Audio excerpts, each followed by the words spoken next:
आज सकाळर 10टी बड़ खबर। 7 वर्ष बयस स्केटिंग रे हासिल करिसेंती 32टी स्वर्ण पदक।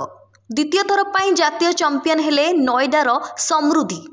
स्वाधीनता पूर्वर मात्र 12 जन कर्मचारी रे आरंभ होइतिला पार्लेजी कंपानी आज 17,000 कोटीर व्यवसाय रे पहुंची।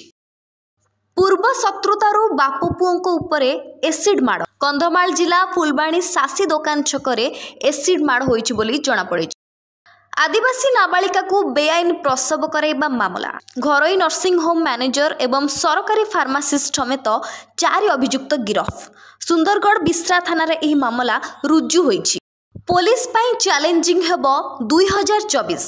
डीजीपी कहिले आगुक साधारण निर्वाचन पुलिस पई रहिबो आह्वान। ओडिशा क्रीड़ा विभाग विरोध रे सांघातिक अभियोग। हाई परफॉर्मेंस सेंटर रे खेलिबाकू दिया जाउनी सुजोग। ओडिया पिलांकू जानिशुनी करा जाउनी चयन। कतार रे 8 पूर्वतन भारतीय नौसेना अधिकारी को आश्वस्ति टळिला मृत्युदंड। जमी किणाबिका मामला। ईडी रो अभियोग पत्र रे प्रियंका गांधी को नाम।